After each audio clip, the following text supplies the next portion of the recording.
स्वर्ग और नरक के बीच का मार्ग सरल नहीं होता। हर आत्मा को पार करनी होती है एक कठिन यात्रा जहां हर पाप का हिसाब, हर पुण्य का लेखा तैयार होता है। यह है गरुड़ पुराण का 5वां भाग, रहस्यों से भरी वह कथा जहां मृत आत्माएं करती हैं यमदूतों से विनती और देवताओं के सामने होता है अंतिम निर्णय। नमस्कार साथियों, आप देख रहे हैं राशि भविष्य वर्ल्ड चैनल। आज हम लेकर आए हैं गरुड़ पुराण का 5वां भाग, जहां आत्मा की मृत्यु के बाद के 10वें दिन से 30वें दिन तक की यात्रा और भयानक यमलोक की कड़वी सच्चाइयों का ब्यौरा मिलता है। आत्मा की 10वें दिन की स्थिति। 10वें दिन आत्मा को पहली बार पितृलोक की झलक दिखाई जाती है, लेकिन यह सुखद नहीं होती। आत्मा भटकती है, भयभीत होती है, क्योंकि यमदूत उसे उन स्थानों पर ले जाते हैं जहां उसके द्वारा किए गए छोटे छोटे पापों का परिणाम दिखाया जाता है। एक रहस्य यह है कि इस दिन आत्मा को अपने जीते जी बोले गए हर अपशब्द को सुनाया जाता है। हर झूठ, हर अपमान किसी और का नहीं, बल्कि आत्मा को ही फिर से अनुभव करवा दिया जाता है। 11वें से 15वें दिन यमलोक के मार्ग पर आत्मा की परीक्षा। अब आत्मा पहुंचती है विचित्र मार्ग पर, जहां जलता हुआ रेगिस्तान है, कांटों से भरी पगडंडी है और अंधकारमय घाटियां हैं जहां से भयावह आवाजें आती हैं। गरुड़ पुराण कहता है कि यदि जीवित परिजनों ने श्राद्ध और तर्पण सही विधि से न किए हों, तो आत्मा इस मार्ग में फंस कर रह जाती है और प्रेत योनि में चली जाती है। यह वह रहस्य है जिससे बहुत लोग अनजान हैं कि मृतात्मा की मुक्ति जीवित लोगों के कर्मों पर भी निर्भर करती है। 16वें से 20वें दिन यमराज के दरबार का पहला दर्शन। अब आत्मा पहुंचती है यमराज के महादरबार में।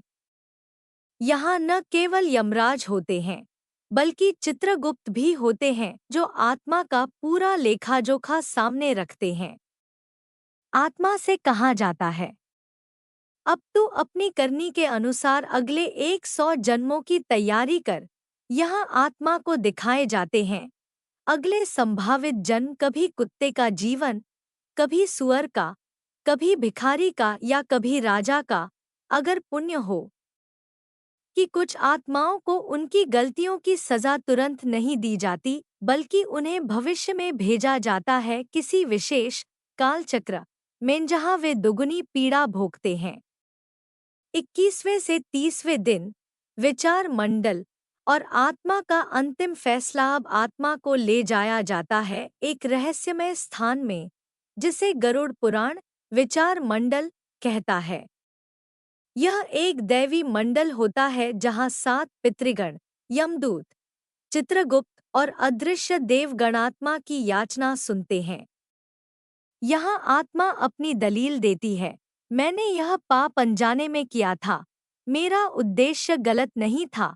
कुछ आत्माओं को यहाँ पुनरावृत्ति का अवसर दिया जाता है, पुनर्जन्म में उन्हें अपनी पिछली भूलों को सुधारने का मौका मिलता है। लेकिन कई आत्माएं अस्वीकार कर दी जाती हैं और नरक भेज दी जाती हैं।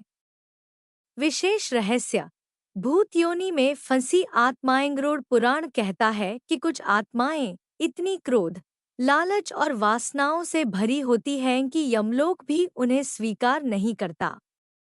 उन्हें मध्यलोक में छोड़ दिया जाता है जहां वे भटकती रहती हैं, लोगों को डराती हैं और तांत्रिकों द्वारा पकड़ी जाती हैं।